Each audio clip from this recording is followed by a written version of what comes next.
Nova Kooks. Hello. We need just a few moments of your time. All right, here we go. I'm very excited, including pop culture and other topics. You're fired. That wasn't me. Is that the Twitter machine? That was my mom. Hello, Anne. We gotta commit. There is no plan B. Plan A. Up. You gotta get up. Stop thinking about it. You silly goose. Little Hen says it's time to rock and roll.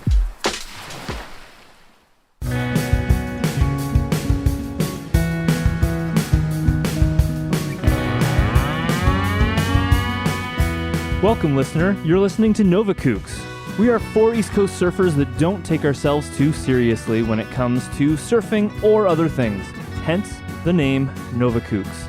In this podcast, you will hear us talk about surfing on the East Coast of Canada and hear some funny surf stories from our inexperience along the way. Our podcast is meant to not only take you on our surf journey, but to also explore personal growth, adventure, and the world around us, including pop culture and other topics. Today's episode is a California surf episode. This may be one of the kookiest episodes yet, as Josh and myself, Jared, took a trip to Southern California to go surfing and attempt to level up our surfing while taking a bunch of surf lessons. In this episode, Josh and I will share some of our adventures and lessons learned while Charles and Dave asks us questions about the trip. Then, of course, we will finish the episode off with an always intriguing question from Charles. Before we begin, I am Jared, and I'll be your host. I'm seated with Charles, Josh, and David. Hello, fellers. Hello, Jared. Hey, Jared. Hey. I have several questions I want you to consider. To start off the episode, I have a warm-up question as always, and today's warm-up question is, as this is a travel episode, what is a favorite travel routine? This can be while preparing to get ready for travel or something that you do while in transit that is either imperative that you do or something that you enjoy. Like I think of Bruce Willis and that guy on the airplane that tells him like when you land to take your socks off and rub your toes on the carpet. Do you remember that moment? I love this side topic here, I but forgot about that. I love traveling in warm weather on a plane with my flip-flops on and taking them off and putting my feet on the floor of the plane. I witnessed this. Yeah. I got to agree with you. And I know it's sort of spoofed in movies where they sort of make fun of the person who has their shoes off. But it is the first thing that I take off. I'm the guy with my shoes off. My shoes are fully off. Yeah, I find my feet swell on a plane too. Yeah. So it's nice. I think you're right. Yeah. All right, let's start with Charles. Just because you're sitting there so quiet. A routine for when I'm traveling. I would say, so one thing that I love about traveling is I like planning my travel and kind of figuring out where I'm going, what am I going to do there, then also kind of like brushing up on what exactly is happening. Are there any cool concerts or events I could check out? Like, what are the good restaurants? What are the good cafes? So I like making an itinerary that is completely unachievable and then seeing how much of that I can achieve, and also with the flexibility that I'll call certain things off. But what I find is useful for me with that there is that I've kind of done my homework and I know what my options are going to a place, rather than, and I like wandering around and exploring, but rather than going to a place without an objective, I find that kind of helps me maximize my time in a place. Cool. So like pregame. You like the pregame. Exactly. Yeah. And it also kind of extends the travel to like preparing for the travel is a fun part for me, as I guess not more than the travel itself, but I enjoy the whole process. What about you, David? Well, I like the shoes off thing. I'm a big fan of that. I'm going to say my pre-travel thing is creating a music playlist on my phone, getting songs that I know that will keep. I don't enjoy flying much. I know we've talked previously my love of heights, But there's a whole other thing that there's a whole rabbit hole I could fall down in terms of how I don't enjoy actually the practical side of flying. So being able to listen to music, I don't really watch many movies on a plane, but I don't sleep. Like, I've got to have things to do. I got to have a good magazine that I haven't gotten into, a good book, and I've got to have a good playlist that I create that's ready to roll. Ready to roll. Ready to roll. I'm gonna just say I kind of relate to both of you and Charles, because I remember with Charles, like, talking about the preparation of a trip. I remember when I was a kid, I saw in a Transworld skateboarding magazine, they used to have like what the pro skaters would travel with. There used to be like a page, like a white page, and you'd see all their bag all laid out with what they usually travel with for like items, like, what's in your bag. And I feel like a lot of like GQ does this now on YouTube. There's like, what's in your bag? What are your 10 most important items or whatever? And I found like, I love, before I put everything in the bag, laying it all out and just seeing it all. And then I throw it all in. It's not that I'm a super neat packer, but I like to see it all in that way.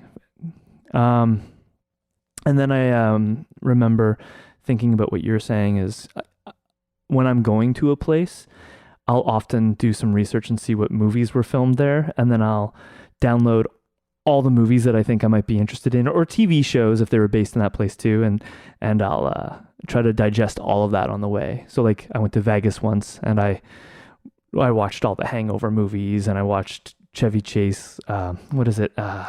Vegas Vacation. Yeah, and a bunch of other stuff. There's tons of them. Like, I think I even watched Ocean's 11. And nice. Yeah, that's a good idea. Yeah, I like that. Josh, are you holding on to the shoes, the flip flops, the bare feet on the plane? Or? I'm pretty happy with that one. Yeah, I'm very different than all of you. I just want to go. Yeah, I'm more interested in being there, so I don't prepare. I'm like, I'm going to be here in Nova Scotia, and then I'm going to be there, and I'm going to explore. Have a bit of a prep, but I like to see what happens. There you go. Yeah, so shoes off. And I like to see how little I can pack. I get pride in having a light suitcase or backpack. Yeah, I agree with that. If I'm going to a place for like 4 days or under, I'll just bring a backpack. Yeah. And although on that topic, I hate carry-ons. So I have complete pride when my suitcase is light, not bulging, and I have no carry-on. So I am the fastest person on and off the plane, aside from other people getting in my way, and I'm like ready to rock. Like that. I really like to have a carry-on that doesn't go on the overhead. I like to put it under. Yeah. Yeah. So that you're not waiting for people to like. Oh, yeah, my backpack, and you're gone, and you're not waiting for your luggage to come in either. I also take great pride in being prepared before I get to security. Like, my shoes are in my hand and my belt's off, and I'm ready to rock. And then I I'm with and that. I only have a few things. I'm not like taking like 4 trays and like 6 computers. Efficient, very efficient. But they tell you to, though. I had 4 trays this trip, and I was like, you want me to put a separate tray from my shoes and belt? Why can't those just tuck next to my backpack? I don't understand. I like good? that. Yeah, I want to go traveling now. I'm ready to go. Yeah. You're going to really want to go traveling soon here. When Here we go. Really get into this. Travel with us. Travel with us. Okay, next section. I think the guy says, next, please. And the little next clip that I got. Nice. If you've been listening. Next, please. So Josh and myself recently went on a long-awaited trip to Southern California to go surfing and to attempt to level up our surfing while taking a bunch of surf lessons. While there, we got to surf some classic spots and take in the Southern California surf culture, as well as a bunch of other fun things while in the LA area that hopefully we can include in our discussion today. I'd like to start by telling it as a bit of a story, as this has always been on my bucket list to go to Southern California. And whenever I hear people talking about going Costa Rica or Hawaii. I'm so jealous, but my go-to place has been Southern California. And that can be from, my love of movies, but also I think like Point Break. I think about all of the movies Endless Summer. Recently we talked about Big Wednesday. It's always talking about Southern California, talking about Santa Monica, San Diego, talking about Huntington Beach. So what was interesting is when I started surfing, and told David here that we were getting into it, he lent us a book called The Kook by an author named Peter Heller. And instantly, I was about 10 years younger than Peter Heller was in the book. I think he was 45 and he was alluding to having a midlife crisis. And him and his buddy, I guess they were old university friends. I'm probably misquoting things, but you get the idea. They ended up deciding to try out surfing. They wanted to do this adventure. So they both met up in California, rented boards for a while, or maybe they bought cheap boards and had that epic surf shop moment when they were buying the board. And that was almost a rite of passage that Josh and I kind of experienced, and I'll share that later, with the young guy in the surf shop. But this book ended up meaning a whole lot more to me because how I could relate to the author and his journey on wanting to become a surfer and how he became infatuated with the surf culture. And it's funny because here in Nova Scotia, the surf culture is not the same as California, but it definitely exists. And the feeling is the same when you're in that ocean and on that board. And the rush is the same when that board carries you. Well, these guys in the book, when they started, were terrible. They were definitely big time kooks. And they ended up deciding to get help. So they went looking for lessons and found this place called M&M Surf in Seal Beach, California. And that stuck in my mind, and hearing the stories of the Saint of Seal Beach, this guy that would often on Christmas Day dress up in a Santa suit and surf the waves, and his son, Mike Jr., who, ended up taking this guy on some bigger wave surf eventually, and teaching him how to get his first barrel, and and sort of fighting off some locals in one area at one point in the story.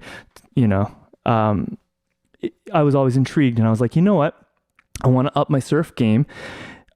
I think that, that I resonated so much with that story, and I had told Josh this story too, and Charles, you've read the book too, and I just feel like we connected with this book in such a way that it just seemed like a rite of passage for me that I had to go to that beach and learn from those guys. And David's sitting on the couch next to me and doesn't know that that's what we ended up doing, or that he, by lending that book, has inspired us that much. Well, yeah, I think that's great. That book, I don't even know how I found that book, but loved reading it. Obviously, I'm not a voracious reader, but it's got to be something that I'm interested in. And obviously, I'm interested in surfing, and great story, obviously. And that book has been passed around us, and multiple others, and everyone just loves it. Yeah.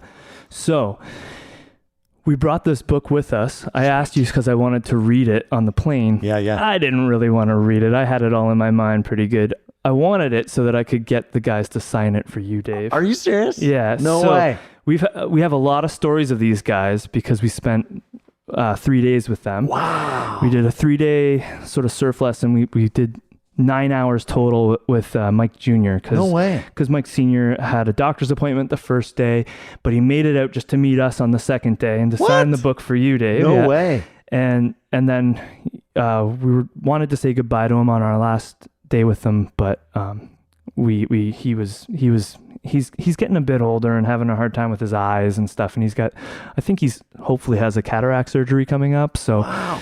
But they were super sweet, very loving. We're going to talk about this in a second because it was almost like just as life transforming as this book, just the experience of us meeting these guys and sort of the lessons that they taught us, not just for surf, but for life. Wow. And Josh and I will both comment on this in a second, but just to read it to you and the listener, Mike Pless Jr. said, "Dave, Thank you so much for passing this book along. Surfing is a way of life and being. Amazing culture and tribe. Hope we can have a surf soon. Mike Pless Jr. That's amazing. P.S. Jared and Josh absolutely crushed it. That's so cool. Yes, we did. Thanks. And then Mike Sr. came and had a nap in the car the whole time we did our second day of lessons, but stuck around because he wanted to get some pictures with us. I'll show you shortly, and give us hugs because they're a big hugging family. Yeah, really, really lots of love, and That's you can incredible. feel the love between the father and son. He said, "Thanks, Dave. It was fun hanging with you guys. You guys are the best." That's Love. Incredible. Mike Pless Sr. Yeah, Thank you so much. and so there you go, man. That's amazing. I hope Thank it's you okay guys. that we I marked can't up your believe book. you let them ruin this book. No, I'm kidding. I'm kidding. Dude, that's amazing. Thank you so much. Yeah. I can't believe you met them. We didn't only meet them, we've befriended this family. Like Mikey ended up having us back to their house and No way. he gave us t-shirts and Get out of here. he's also probably listening to this podcast right now because he sent me a text today while I was in the waiting room at the doctor. No. Asking me how the surf's doing and that he listened to the podcast and he thinks we're hilarious and loves what we're up to. Really? And he's put me in contact with one of his other friends that does podcasts and wants to like help us network. So This is amazing. yeah. What a great idea. Yeah. Wow, I'm blown away. I don't know what to say. He's like my online surf coach now. He's like, I That's was so cool. telling him about the waves. I was like, can you look at the North Atlantic report right now? Like, what do you think? And Yeah. Wow. He's super cool. Yeah. This is so cool. I'm glad that this book resonated with you guys. Obviously, I've had neighbors who I've lent this to, and in the story, they kind of get into a big Westphalia van and do a big Baja trip. Yeah. Well, and Josh, obviously, you have a van. We'll talk about that in a second too. It's something cool to share. And another guy I lent this to, basically started surfing, bought a VW van, and it's like all he does now is surf. Like it really kind of. Didn't he sell you one of your boards too? I have one of his boards and one of his stand-up boards. That's yeah. cool. Yeah. Anyway, that's incredible. That's amazing. I can't believe they signed this. Yeah. It was a pretty cool moment. That's really cool. So at some point we all got to get down there and spend some absolutely. time with Mike. So I don't know if this is the time to ask a question, and it sounds like I already know the answer to this. Like, were they in the book? They come off as these incredible souls. Yeah. It sounds like that rings true. Oh yeah, no question. Yeah. Super humble. Wow. So here's the story. Yeah. So Josh and I, we landed in LA and we were super excited. We ended up staying in Huntington Beach in an Airbnb that was just perfect for us. And the Huntington Beach and Seal Beach area, they're pretty close together. So it was like a 15-minute drive to Seal Beach, and we did 8 a.m. lessons. And the first morning we got there, we saw two guys just sitting on the truck, and I didn't know who was who because I didn't see pictures of them, and I didn't really look them up online. They do have an Instagram page, but I don't know. Mike's pretty busy in the water every day, so I don't know how there's even any pictures on their Instagram page. Did they know you guys were coming that day? Yeah, so I had talked to Mike Sr., and he just sort of reinforced that because as Canadians, we were having a hard time because our credit cards aren't attached to zip code.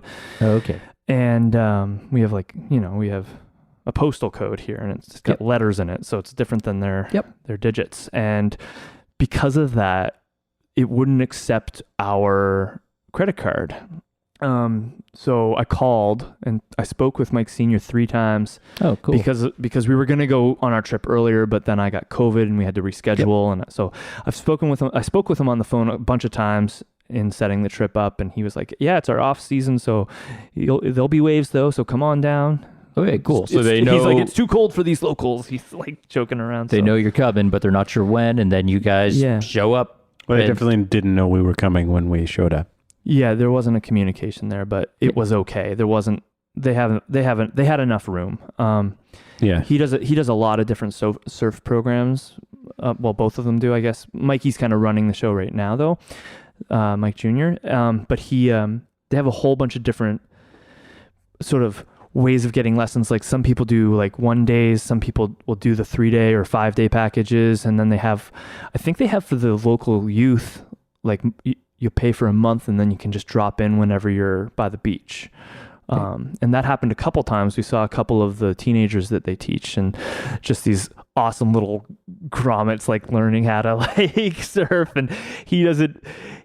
It's really cool because I gotta say, like, you know, when he'll bring you over, he'll call you over, you get your fair share of time with him, and then you get to go sort of work on your own, and he'll be watching you. He's like always watching. But like even for those kids, just to even have 5 minutes with him once a week, like it's good for them. And honestly, like the way he kind of does it, even with us as adults, kind of reminds me of that, you know, your coach, like I think like a football coach isn't just your football coach. He's also like a bit of a life coach and keeps you on the straight and narrow. And I really got that vibe from him that he enjoys like coaching the whole person in a way. Does that make sense? I know I'm kind of like romanticizing it a bit, but it really did, like, it meant so much to me that I'm going to romanticize you, Mike.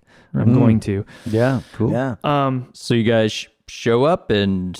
Yeah, so we showed up and he had his buddy there who's helping him out, who's working for him. His name's Jay, but he went by the nickname Labor.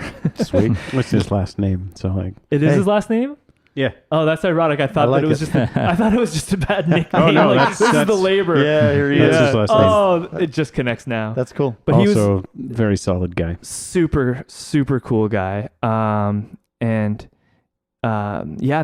got us all set up. They loved our story and that we wanted this book signed, and they couldn't believe that we've read the book. They were like so pleased by it. Oh.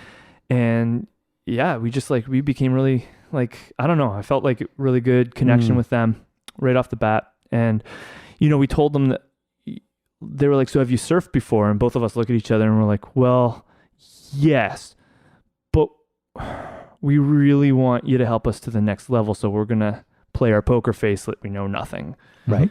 And, you know, on day 2, when we came back, they were really, they were throwing us compliments. They're like, we're really actually impressed by how well you guys did it at not doing any bad habits, like at being open and listening. And and honestly, like, well, I don't know, I get to watch Josh, who hasn't surfed because he doesn't like to winter surf here in Nova Scotia. And so it's been like 4 or 5 months since you've... Oh no, I haven't been in the water since September 30th of August. Oh wow, okay. Wow, yeah. So that's been a while then. And yeah, so that would have been like 5 or 6 months. 7 months. Anyway, we don't need to do this. 9 months. 9? Yeah. Oh wow, 9 months. Okay. And then but like right away, like we both just like went into it as like open books and like ready just to like suck up all the knowledge. And I really do feel like I got it all. And I feel like Josh did too, because instantly, like, I was in my head at first a little bit because I've been dealing with some injuries, and Mike was helping me because Mike himself actually has sustained quite a bit of injuries and has to sort of train himself how to surf based on, like, he's got some hand issues too. And so he was like talking me through that. And I've also got, what did I call it? The yips. Because I got hit in the board pretty bad recently, so I don't like to fall off my board, but ironically I'll fall off my board a lot because of it. Right. That's something that's been happening to me in the last half a year.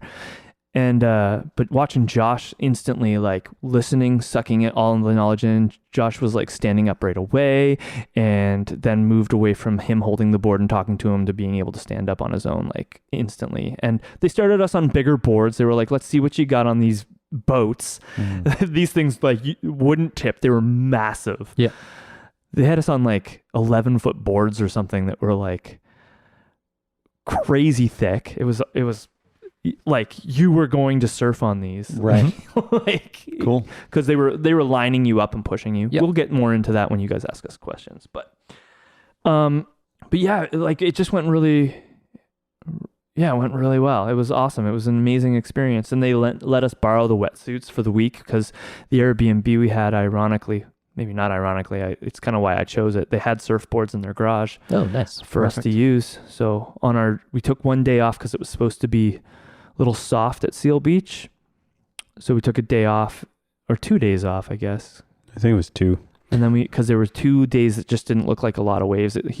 For our last day, he wanted to make sure there was waves for us to try shorter boards with bigger waves, which was great. And my body was tired from 6 hours of surfing back to back. But he hasn't surfed in 9 months. Right. Take a little rest. But also so Josh and I went to Huntington Beach and just like sort of relaxed and read some books, and I brought one of the boards down and got to surf the pier. And there was so this is one thing that you were kind of asking earlier, Charles, or maybe I'm sorry. One thing that I noticed about that surf culture, you see it in movies and you hear about it, and I've read about it in like the Surfer's Journal, localism and overcrowded California beaches. Well, speaking from my experience only, and speaking from the places I went, so Seal Beach and Huntington Beach, and talking about, off season as well, I thought everybody on the water was lovely. It was awesome. Great. People were helpful. People were nice. They were kind. We weren't in places where like advanced people would be. Although Huntington Beach by the pier is a little bit more moderate surf, but even like there was this older bald guy that was like helping me. He was like, "That's the one, go, go, go." Nice. And like, he didn't know me. We hadn't had any conversation at that point before that, but I was like, "Thanks, man. Yeah." Great. Cool. Yeah. One thing that I will say too that was helpful in that situation, because there is a lot of people there, was this experience surfing around all those teenagers at the surf school, at M&M Surf School. I used to be so afraid of surfing around people because I was afraid of them and me and hurting somebody. And after day 2 of hitting Josh on the head with my surfboard a bunch of times, I kind of got over it, like with those kids, because there was one point where like the kids were just chatting away, like having a good time, and I had caught a wave, and I was like, "No, I'm not getting off this wave. I'm gonna ride this all the way in." And I steered my way through them, and they didn't even see me coming. Nice. And then I just like cut right in the middle of their conversation, and I was like, that was such a big moment for me, because I've been so afraid of trying the places that have more people here in Nova Scotia, because there's limited places, and it got me over that. And that's just something that like I feel like California helped me with, because there's so many people that are so open and kind. That's great. Nice. Yeah. Awesome. That's great. I guess kind of, for our listeners, and so you guys can share your experience in terms of like doing like 3 days of surf lessons, like what were the things that you kind of like took away or like really clicked for you that might be useful for, tips for people that are starting out surfing? And maybe Josh, will start with you, because I know that, Jared was at more of an intermediate level going into this, and you were like kind of closer to a beginner level where there's, did things kind of come into focus? Like, do you have some really great takeaways to share? The biggest thing was I had this, I don't know if I call it a preconceived notion, or I guess I had put it together in my head. It's like if you want to catch a wave, it's like you see it coming, you decide you're going to catch that wave, and then you paddle as hard as you possibly can to catch that wave. And that's not the case at all. It's like, it's all to do with speed and like the length of your paddle. Like, don't reach for it, don't rock the board, don't elbows up, pull as hard as you can, because you're just going to cut through the water and you're not going to get any movement from it. And so that was one of the big things, was like, slowly start your stroke. I'll call it a stroke. I don't know if that's surf terminology or whatever. Paddle. And then like, as it's getting closer, you increase your space. Like, you sprint to get the final push. You don't dig hard and like rock the board and go crazy. You just like up your pace a little bit and then pop up. And that was significant to me. Like that whole thing of like, you don't need to go out there and wreck yourself. Like, you don't need to be totally exhausted. It's like, it's actually quite an enjoyable experience. It's supposed to be a relaxing sport. Yeah. And like, so that, and then like where you're positioning yourself on the board, like don't be super forward or anything. But the other thing to connect to the paddle was that chronically I'm like head up to see where I'm going, and it's not head up, it's chest up. And it's like get on like that sort of bottom of your rib cage section. So you're lifting your back up and you're paddling, and it totally changes like the buoyancy of the board. You can almost feel it catch, and then soft stroke with speed, and pressure on your hips, pressure on your knees. And if you're on a longboard, your toes. Yeah, on your toes if it's a longboard. But like that combination of things is like instant. Nice. Yeah, and that was some of the biggest stuff I would say. And then don't grab the rails when you're popping up. Yeah. And don't look down when you pop up. Right. Because that's like Look up. Yeah. Did you feel your surfing had like a significant progression after 3 days, or your comfort? I thought so. Yep. But I mean, then I went surfing the other day and it was terrible. So like, you know, I learned some stuff. I have it in my head. I haven't connected it to the physical act of surfing as though I do in my head, but it'll get there. Right. Yeah. It was total. I like it. In another month, it will have changed my surfing drastically. Nice. That's great. I don't know. We were talking about this, and I feel like my surfing was a little bit all over the place, and Josh was like just starting to get to a place where he like could surf a little bit more confidently, like before we went on the trip. Yep. But leaving, I was like, no, man. Now we're both surfers, like for real, Yep. like we are, like, And yeah. And with you having a bit more experience, like what were some major like takeaways that you found from the lessons? Well, Josh said a lot of good things. Like, I would go very aggressively with surfing. Like, I would think, like, I would paddle really hard, and I would get in my head, and I'd be like, I'd get frustrated really easily. And I have a list of things that maybe I'll just read that. Sure. That Yeah. Do it. that Mikey is sort of put in my head, and I have all of these just rattling around. I'm like up in the middle of the night being like, don't look up or don't look down rather. Yeah. Right. But yeah, one of the biggest, sorry, I'll leave this one for the end. Yeah, the paddle, like don't reach elbows up and don't force your hand through the paddle, but do make sure that when you leave the water, there's a bit of a hand flick so that you're conscious of what you're doing, kind of thing. And one cool thing that I think Labor might have said to Josh, or maybe it was Mike, that you're going half the speed of the wave naturally. So you want to match it. So you got to paddle. Mm-hmm. But you can go faster with that relaxed paddle with your elbows up, and you feel like you look a little bit silly, like you're doing some funny doggy paddle with your elbows up, but it makes you move faster. And you can even see it because we all do it naturally when we paddle out. We're not reaching as far as we are when we're like when I was making the mistake of reaching out. I was reaching right out and trying to get all the water I possibly could with my whole arm, and no. So basically don't like extend your arm and reach, kind of No. keep it near like around where your chest is. Yeah. And Ironically, that makes your hand ready to go under your rib cage for your pop-up. Like it's right there ready right away. all right. So you're well positioned. Yep. Yeah. Light and easy. Cool. It's crazy. And like what he said, I never thought about that. Yeah. you're moving half the speed of the wave. So like Yeah. your paddle soft, which was what I was referring to of like start out. Yeah. Waves getting closer, you're moving, quick little sprint and up. Cool. I'd say one thing that I am going to work on is when you do paddle, like, and if you're on a smaller board, you tend to wobble. Mm-hmm. On a long board, to stop the wobble, you got to really like give yourself a foundation with your knees and your feet and your hips. Okay. And that sort of triangle that like Yep. under your chest that Josh sort of was talking about. Like the top of your belly, kind of around your, what's that, your sternum? Yeah, I think so. It's basically just lift your chest up as far as you can go. Yeah. Yeah. I mean, But with, what I was, with whatever restrictions. but you what I have, was of saying course, though is but, like when you're on a shorter board, you wobble more. So you got to really sort of figure out that beautiful like rhythm of paddling, but moving your feet at the same time to offset it. Yeah. But don't think about it too much. Yeah. Yep. Right. Yeah.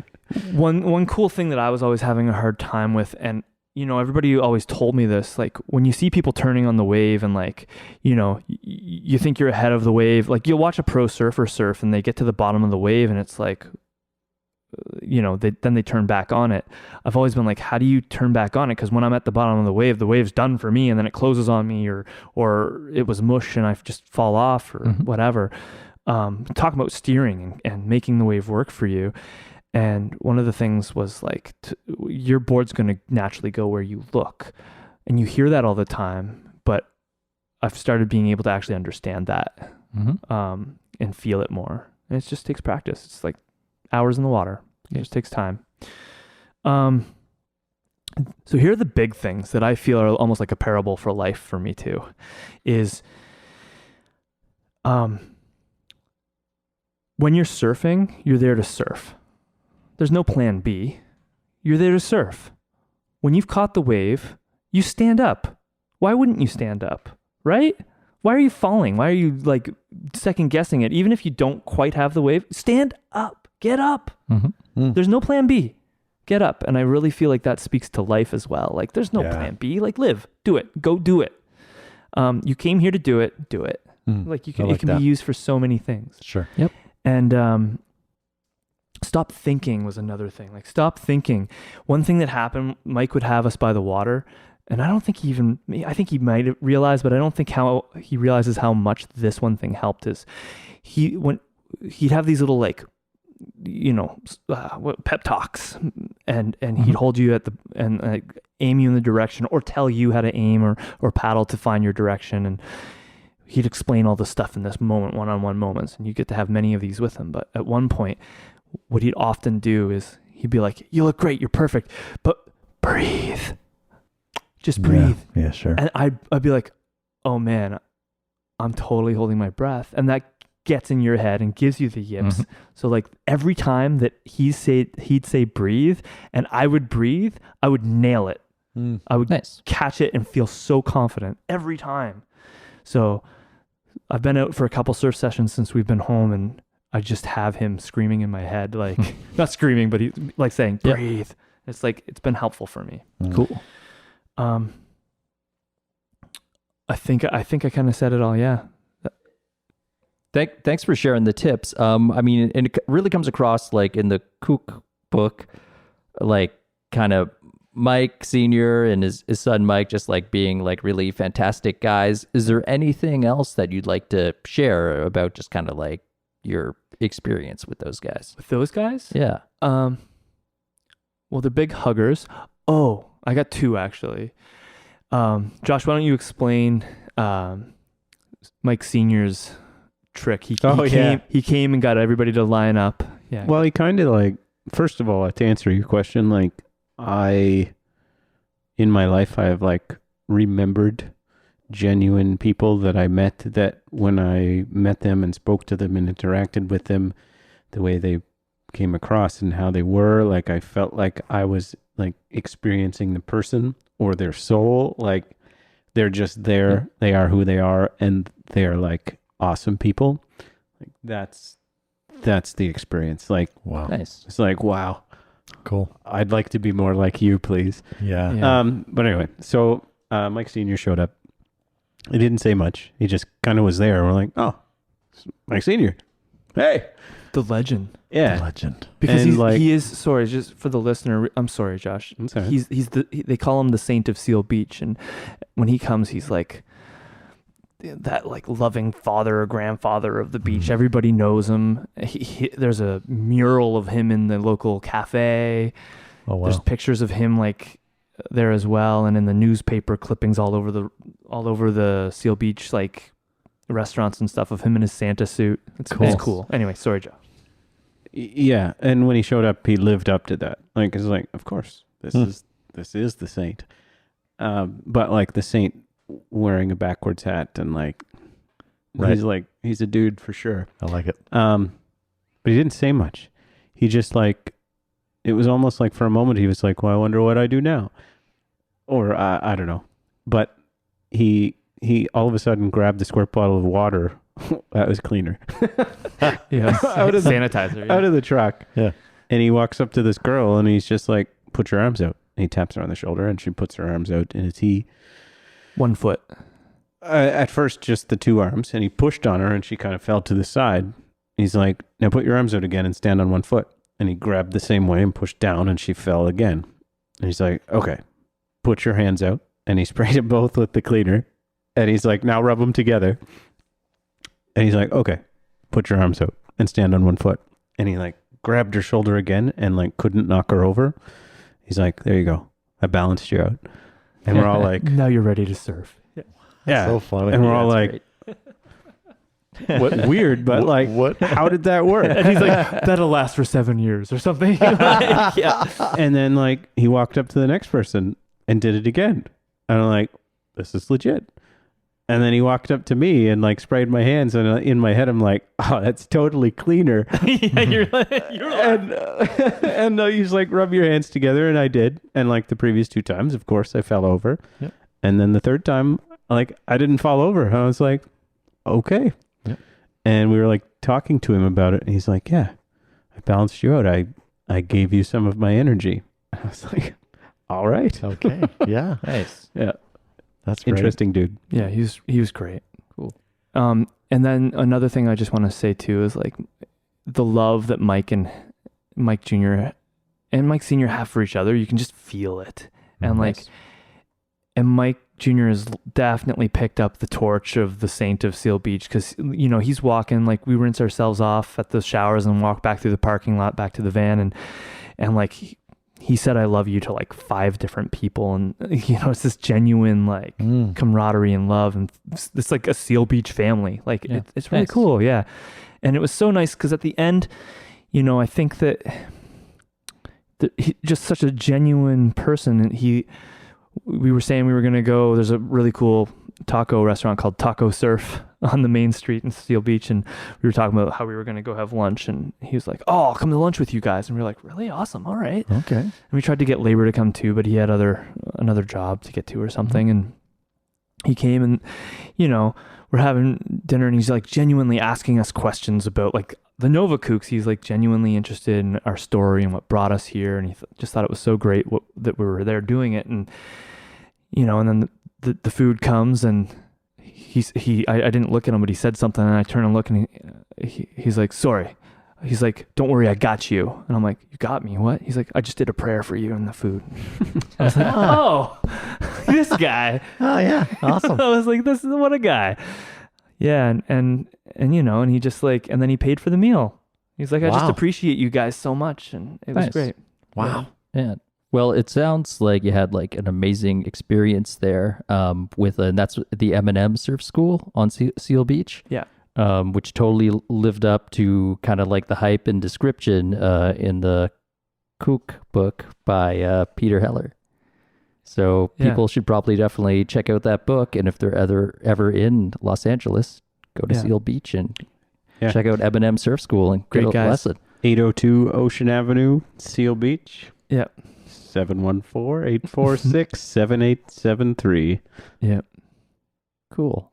Well, it's so cool that like just thinking about the book, obviously I didn't have the in-person experience, but it sounds like Peter Heller really had a familiar experience. Yeah. Like the story that he tells, I'm getting the same warm, fuzzy feelings Yeah. that you folks are telling. Yeah.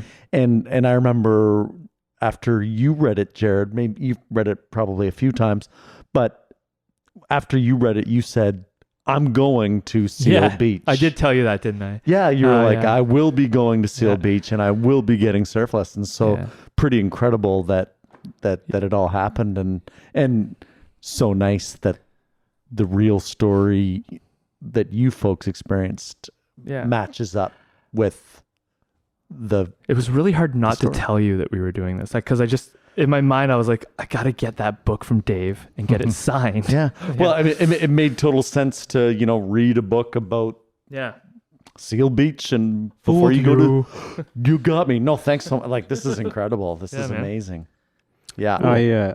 I guess I should admit I haven't had an opportunity to read the book yet. Well, I'll leave I was it with just you. like, I was like, yeah, surf trip, California, all adds up.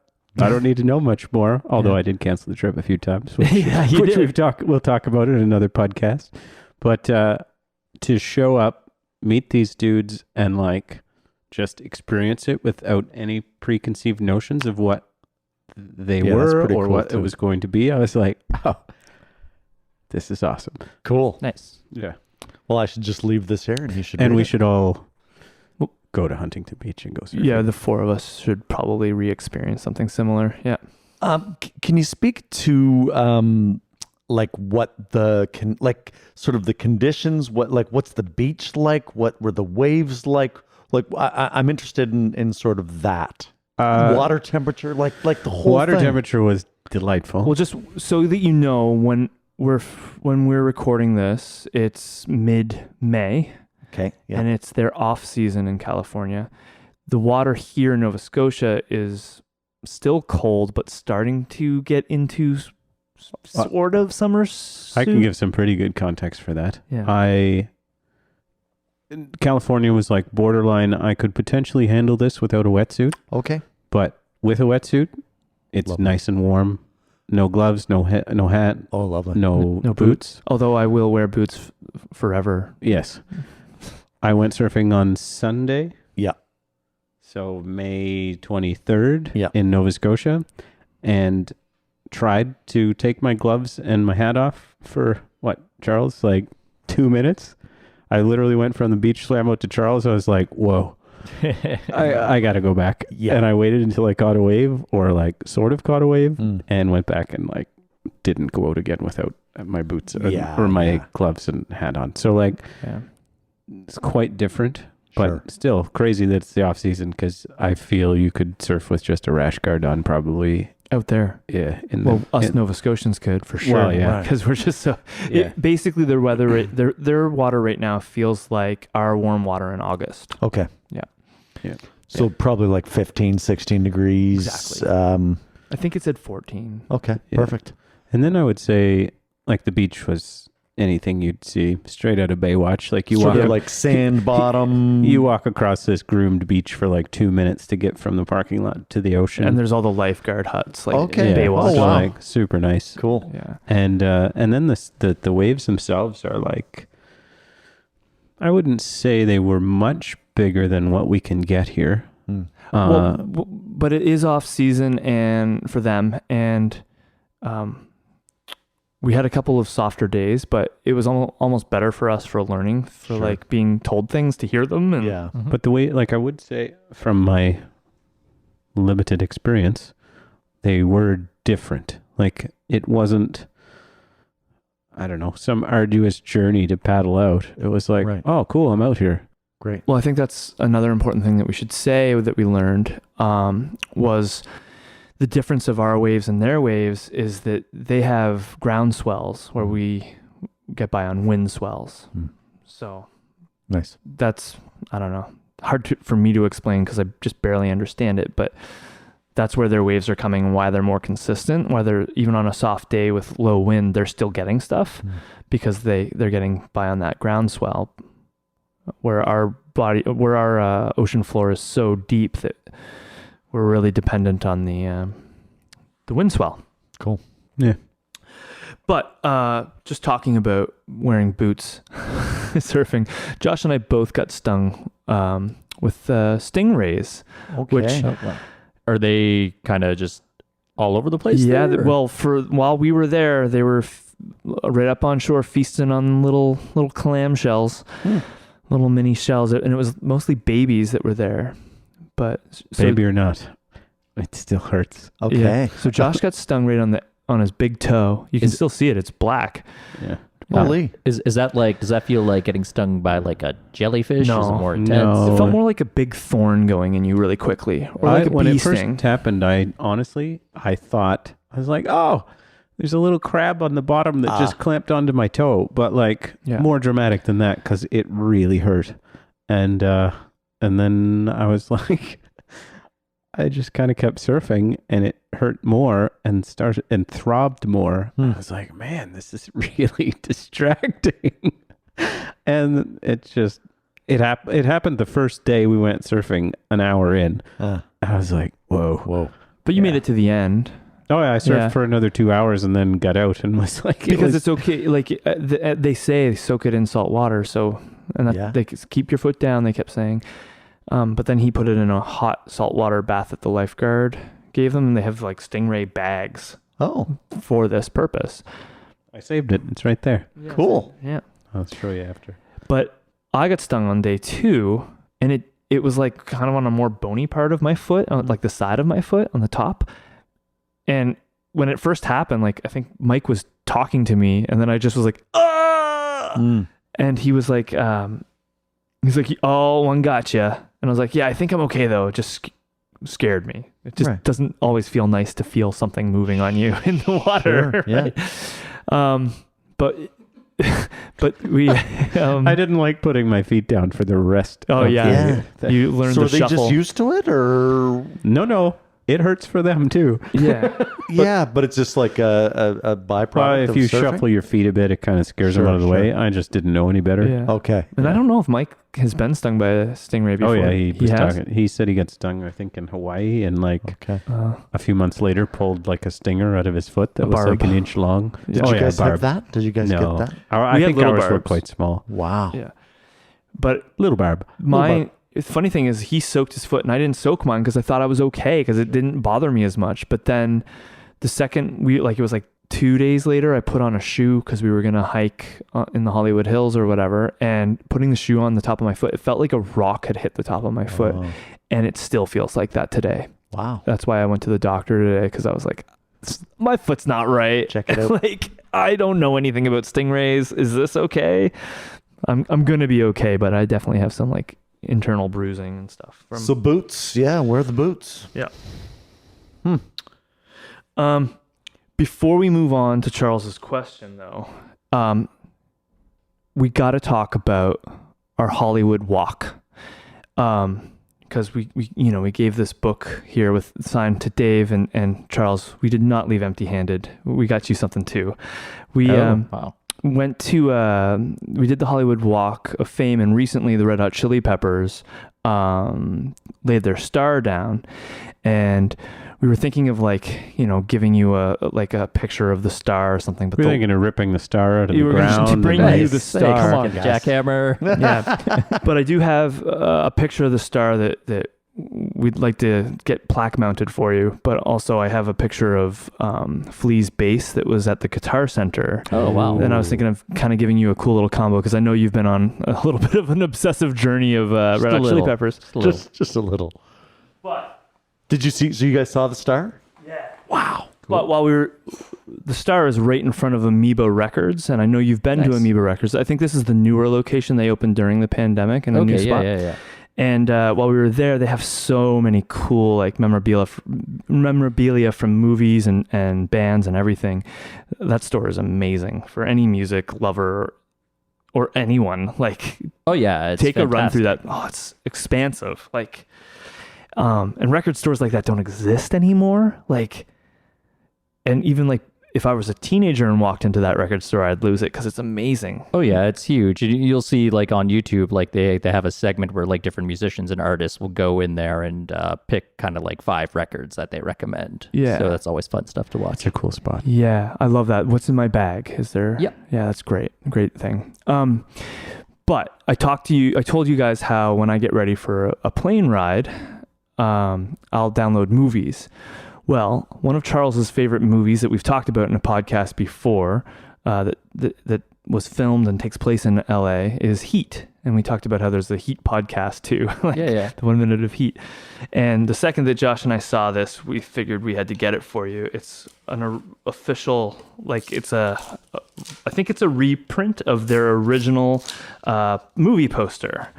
So it's Heat for Charles. Oh wow! Oh guys, that's awesome. Nothing to do with Red Hot Chili Peppers. But that was part of But we were in that moment, we were that's- like, this star thing might not work out in time. We want to make That's sure that Charles has... that's super even cool. more meaningful to me than the Chili Peppers. I actually, as a teenager, I had that poster there. I got them to save it for me from the that's cool. movie store, and then years ago, I purged all that stuff. But then I was always thought I wish I had that Heat poster still. We'll get a picture and put this on our... So thank you guys so much. That's That's incredibly cool. thoughtful. Wow. But also, it's funny because I never understood why you were interested in Heat or how there could be a podcast that in depth of Heat.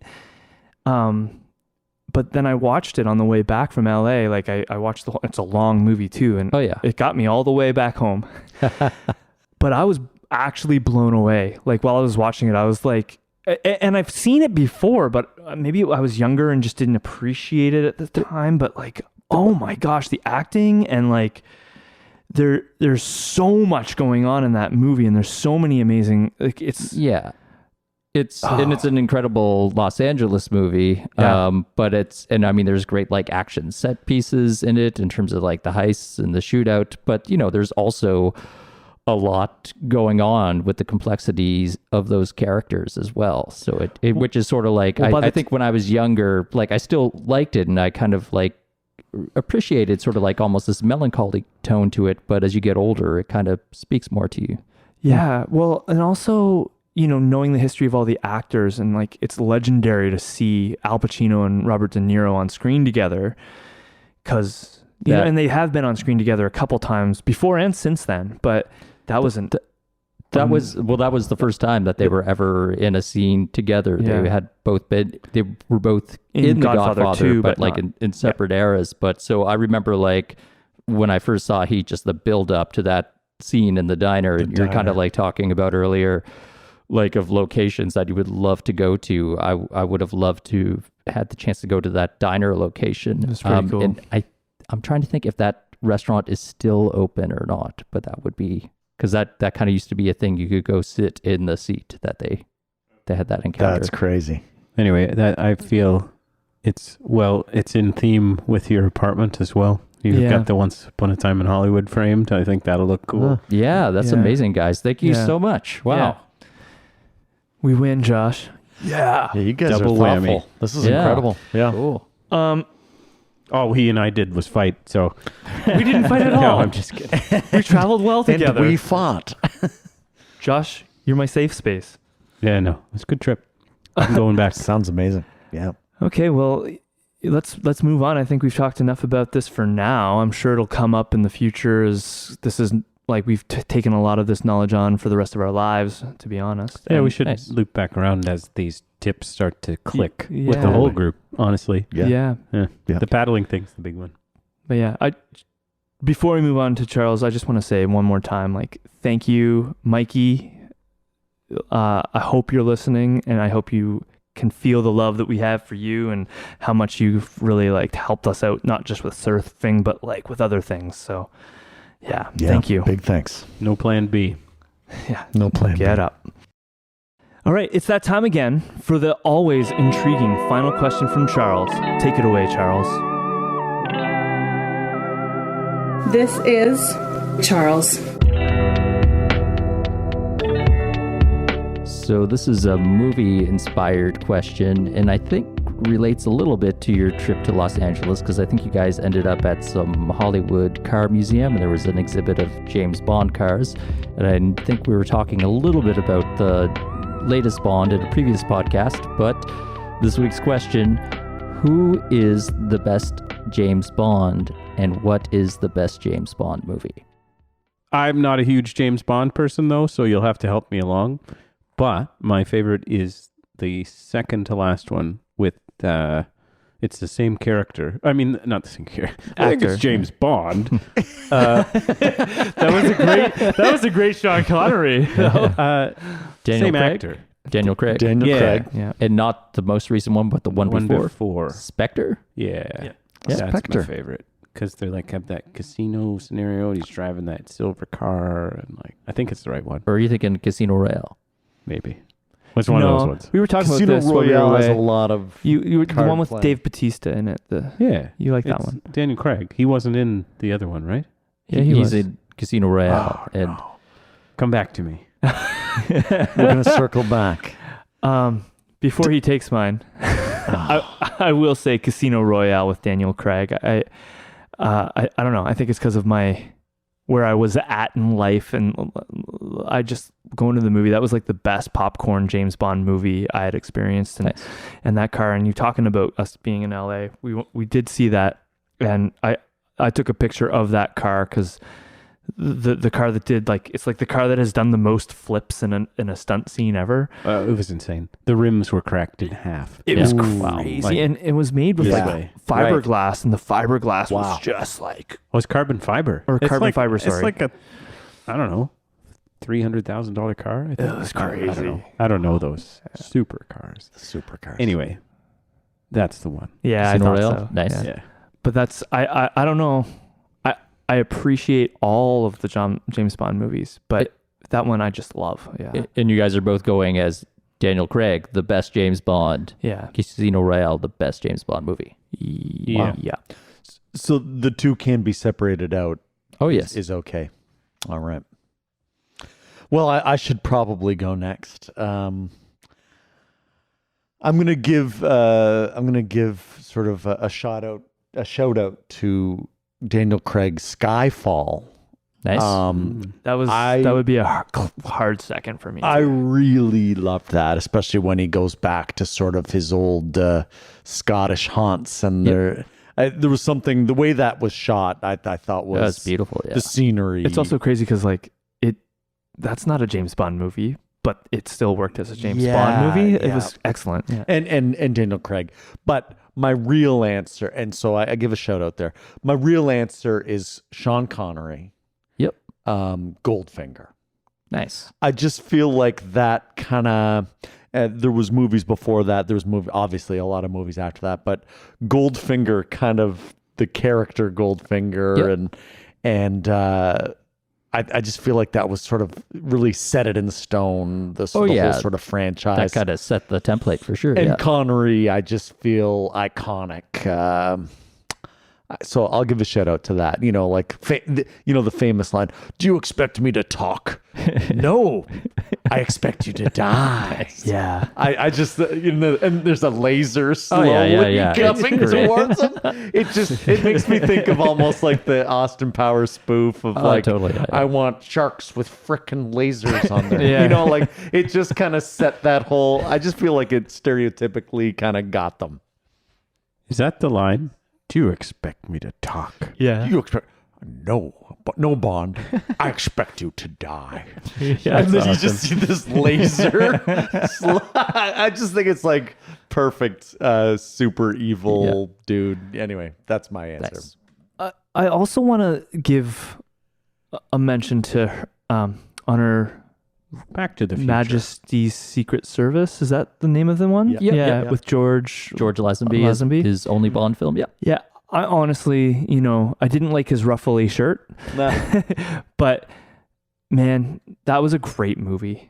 Like the villain was perfect. The setting, like in the hills, the mountains. Like I thought that movie was amazing when I saw it, and I was sad to see that he didn't have more of a run. Mm-hmm. I mean, I knew it because that movie happened way before I was around, but I definitely, it was a shame that they didn't give him more time.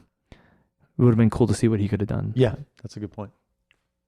So similar to my deep dive with the Red Hot Chili Peppers right now, would have been about a year or so ago. I did a deep dive on rewatching all the James Bond movies to try to figure out who is the best James Bond, what is the best James Bond movie definitively. Did you make a spreadsheet? What is it? Did you make a spreadsheet? I probably should have.